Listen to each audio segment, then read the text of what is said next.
Next.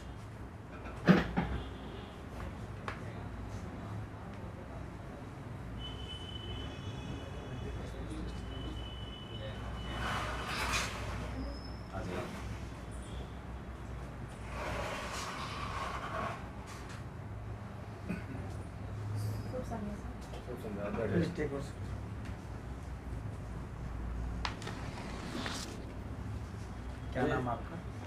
Sarika Gupta. Sarika. जी सारिका शब्द का क्या अर्थ है? जी, सारिका शब्द का अर्थ होता है मैना।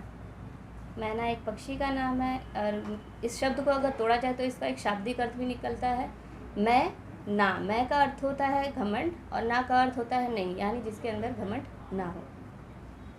तो क्या आप मैडम ने आपने जो है केवीएस विद्यालय को ही आपने क्यों चुना है ये शिक्षा?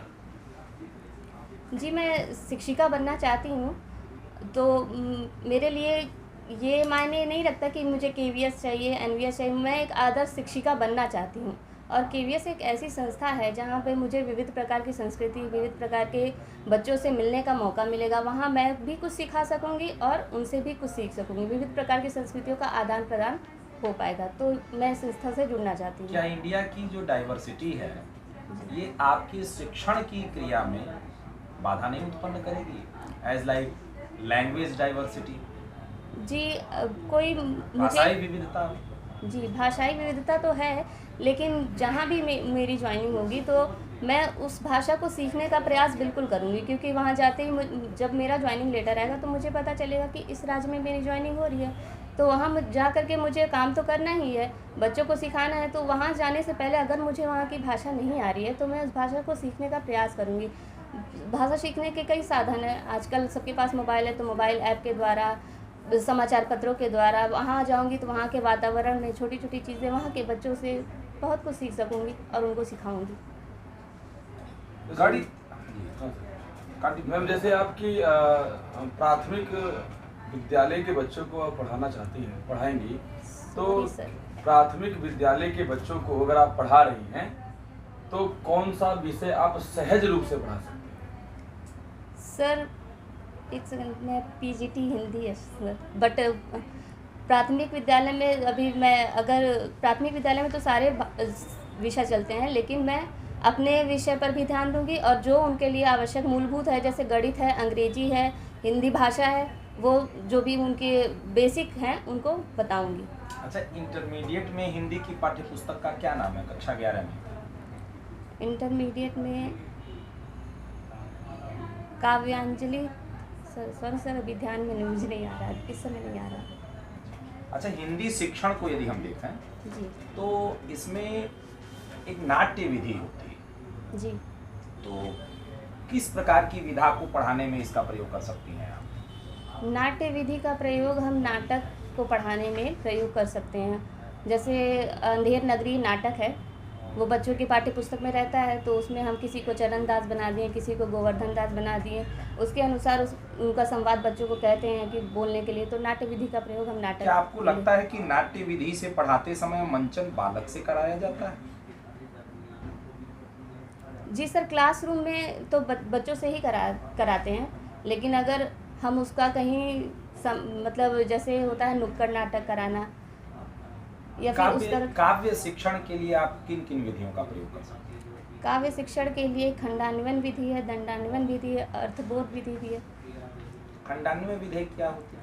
खंडान्वयन विधि में एक पद को पढ़ करके उसका अर्थ समझाते हैं, फिर दूसरे पद को पढ़ करके फिर उसका अर्थ समझाते हैं, खंड कर करके।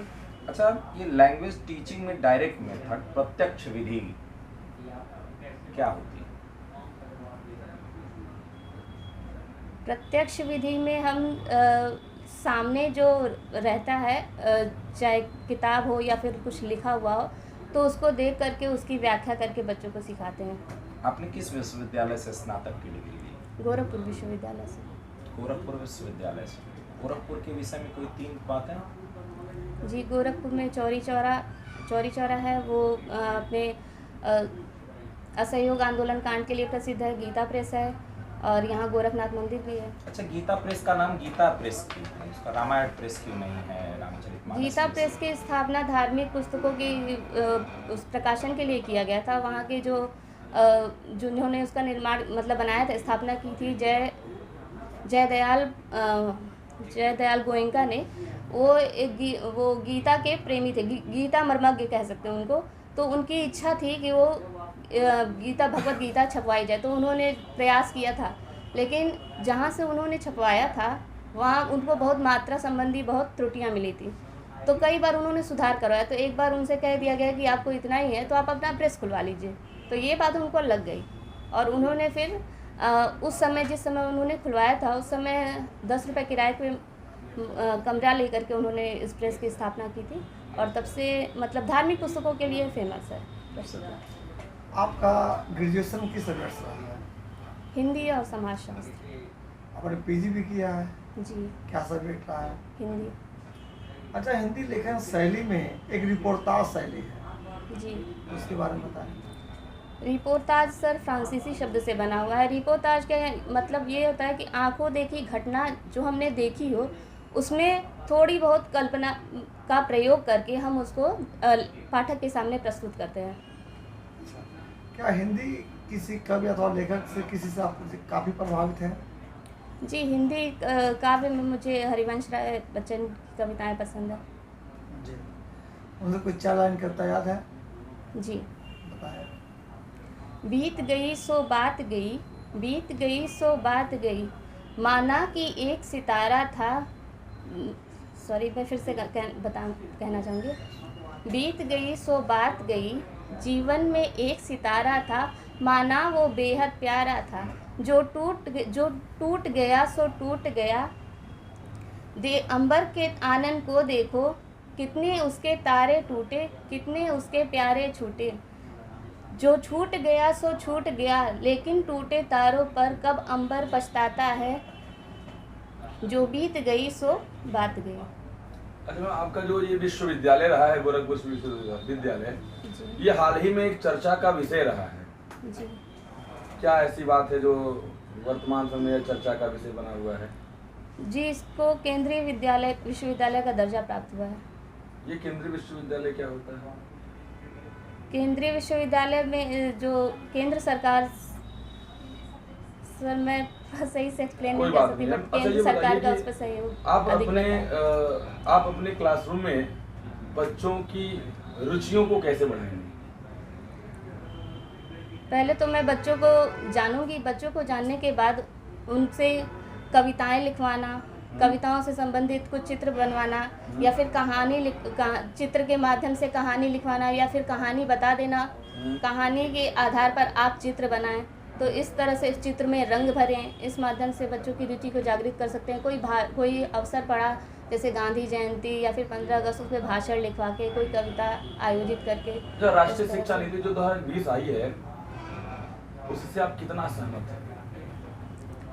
जी, पूरी तरह से सहमत है लगभग, क्योंकि पहले की शिक्षा नीति में जो बच्चों का बेस था उस पर ध्यान नहीं दिया जाता था।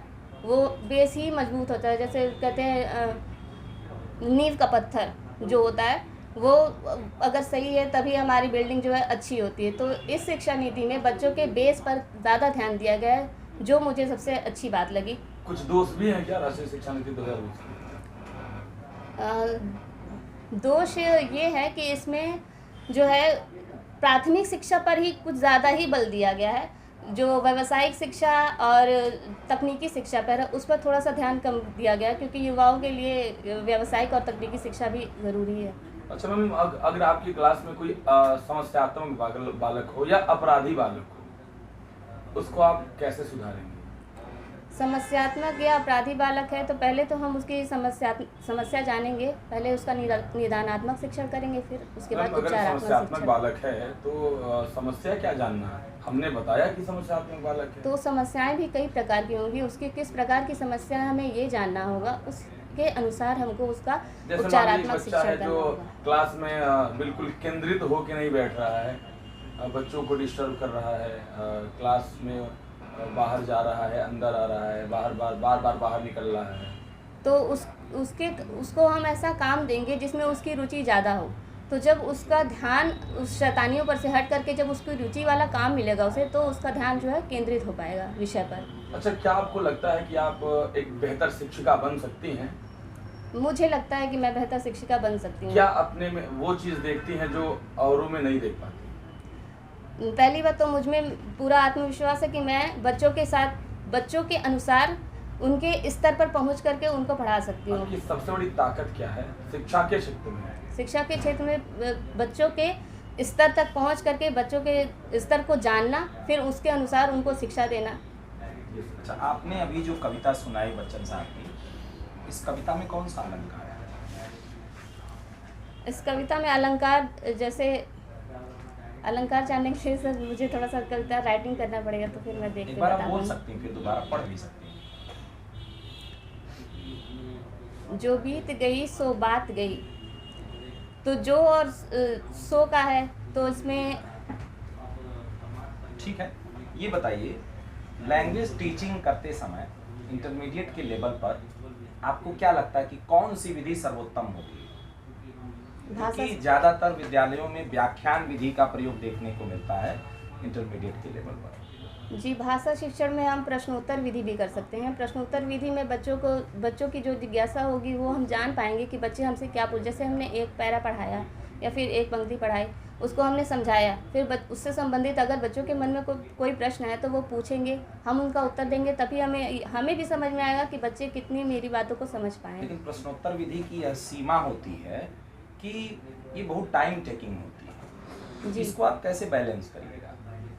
और विषय वस्तु, जैसे मान लीजिए आपको कोई निबंध पढ़ा रही हैं आप, तो निबंध में प्रश्नोत्तर विधि किस प्रकार आप यूज करेंगे? निबंध में तो प्रश्नोत्तर विधि का प्रयोग हम पूरी निबंध को समझाने के बाद पहले हम व्याख्या विधि का प्रयोग करेंगे। व्याख्या विधि के प्रयोग करने के बाद उसमें जो मुख्य मुख्य बातें रहेंगी कि लेखक ने किस विचारधारा का प्रयोग किया है, क्या उसका उद्देश्य रहा है निबंध लिखने का, तो इससे संबंधित प्रश्न पूछेंगे ताकि हम समझ पाए कि बच्चे को मेरी बात कहाँ तक समझ पाए, उसने मतलब कितना आप पहले सीखा। व्याख्यान विधि का प्रयोग करेंगे जी, निबंध उसके पढ़ाने बाद। के लिए, तो व्याख्यान विधि के क्या दोष हैं? व्याख्यान विधि के दोष हैं कि बच्चा उसमें कभी कभार मतलब बोरियत महसूस करता है, और ये काफ़ी लंबा भी होता है, और उसमें शिक्षक का ही केवल भाग ज़्यादा होता है, बच्चे का थोड़ा कम होता है। शिक्षक सहभागिता ज़्यादा होती जी, है। ठीक ठीक है, हम जा सकते हैं। जय हिंद। धन्यवाद सर।